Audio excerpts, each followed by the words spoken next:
command. Present tense, keep loving them. How do you love them? Notice, do good. Grammatically, it's a command. Keep on doing good.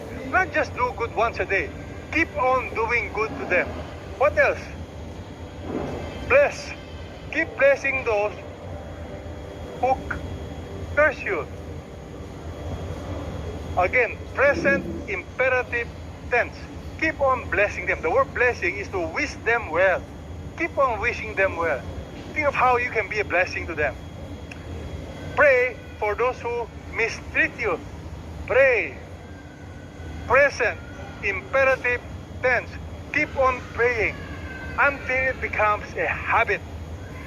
And the truth is this: many Christians don't realize you need to develop good habits, especially in loving people. The power of developing good habits is usually underestimated by many Christians. Because when we disciple people, we don't teach them to develop good habits. Habits must be developed by practice and practice and practice until it becomes second nature.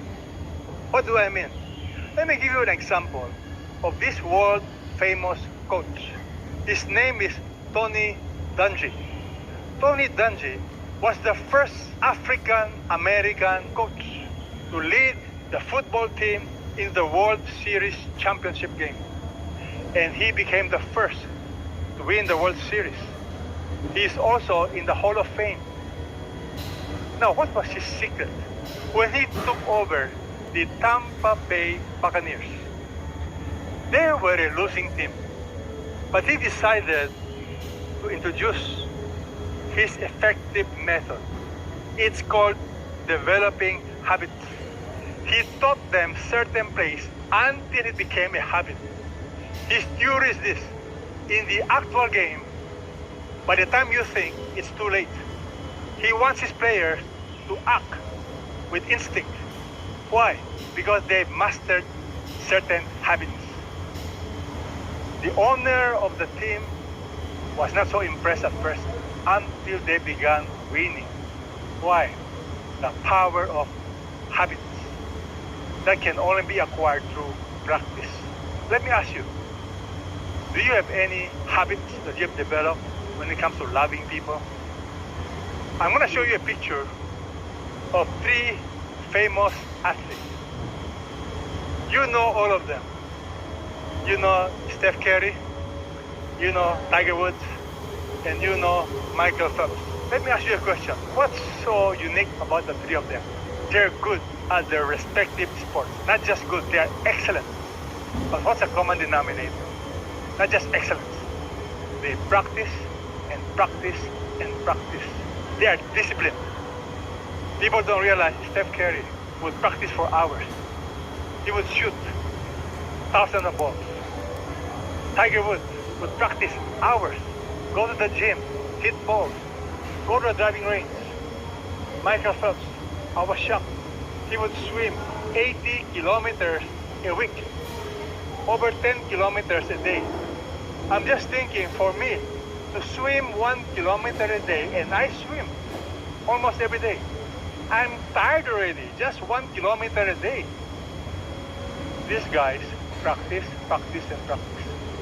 The Apostle Paul understood the meaning of practice. Paul said, I run in such a way as not without aim. I box in such a way to avoid hitting the air. Now this is the important part. I strictly discipline my body, make it my slave, so that after I preach to others, I myself will not be disqualified. You see, Paul understood the meaning of discipline. Paul says, I strictly discipline my body. You want to be a good athlete? You need to practice. You want to be a good pianist? You practice. You want to be a good singer? You practice. You want to be a good Christian? You practice. You want to be a good lover? You practice. For me, I've developed certain habits when it comes to loving difficult people. When there are difficult people around me or they say things to provoke me, I practice keeping quiet. I practice speaking in a gentle voice. I make sure I don't raise the tone of my voice or raise the volume. That's my habit. I keep quiet first. The habit of thinking the best of others. When people are acting in a funny way, I like to think that there must be something that's ongoing. They are not really like that, but perhaps circumstances are bad. I've learned also the practice of forgiveness. It has become a habit. When you are with difficult people and they cause irritation or they say bad things about you, learn the habit of forgiveness.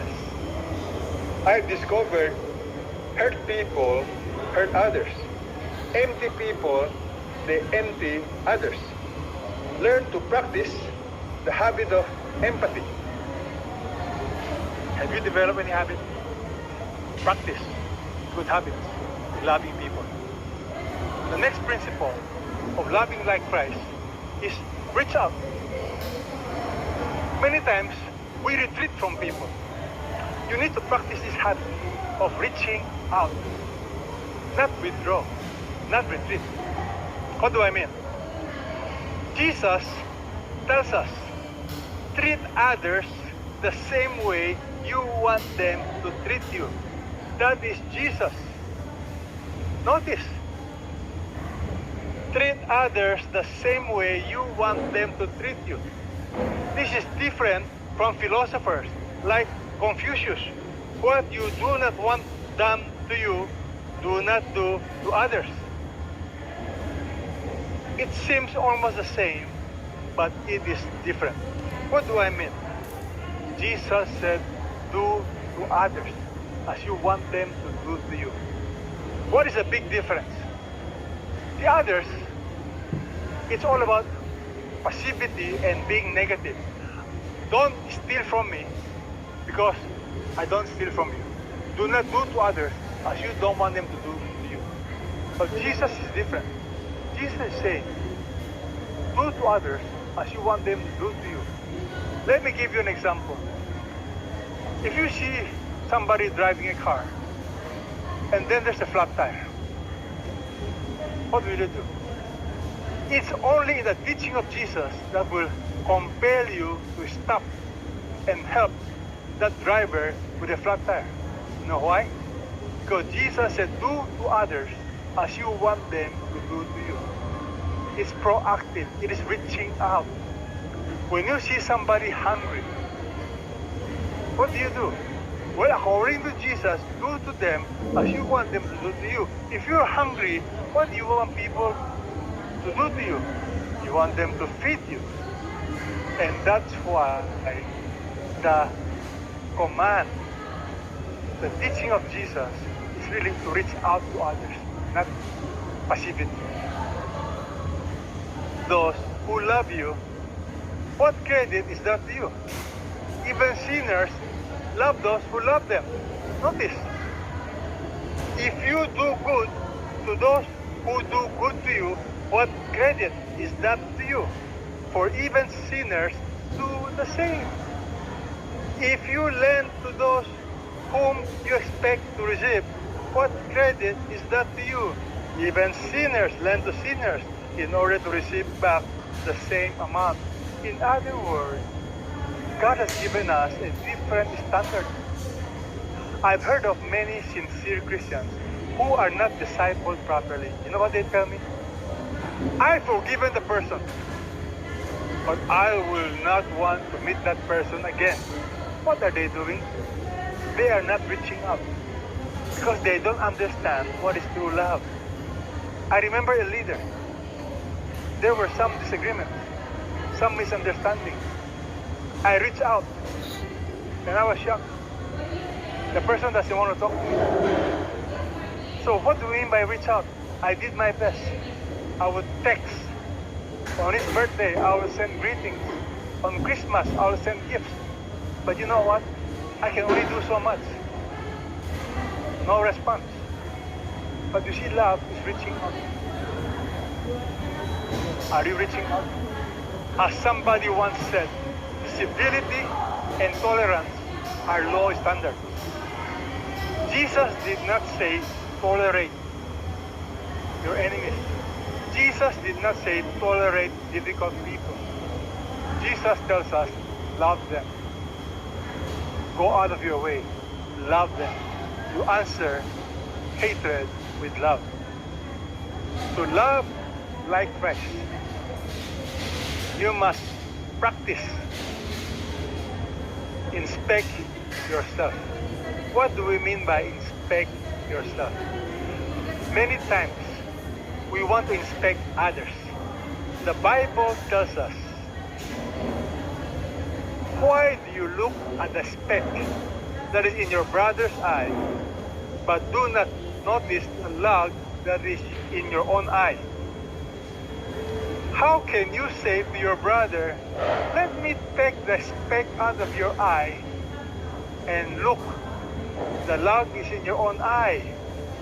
Jesus is an amazing teacher. He can illustrate something that is very powerful. You know what he's saying? He says many times we are very gracious to ourselves. We give allowance to ourselves. We judge ourselves based on our intention. But we judge others critically based on their actions. We give ourselves the benefit of the doubt. You know what people will say? Well, that was my intention. I did not mean to do that. But when others make the same mistake, you criticize them, you judge them. Let me ask you, how are you doing? How do you assess yourself? Will you answer this question? What is it like to live with me? Think about it. What is it like to live with you? Are you moody? Are you self-centered? Are you entitled? Are you always grumbling? Are you always finding fault? You have a short fuse? You get angry where people tiptoe around you? Are you difficult to live with?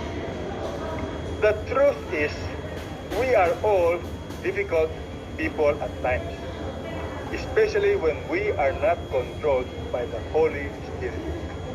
That is why it is important to examine yourself and to always be controlled by the Holy Spirit.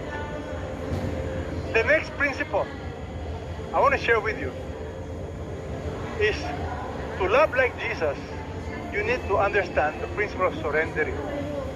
What do we mean by surrender? To surrender is not passivity. When Jesus tells us, love your enemies and do good and lend, expecting nothing in return. Notice, expecting nothing in return. What is Jesus saying? You do your part and let God do His part. To surrender does not mean you do nothing. S stands for surrender.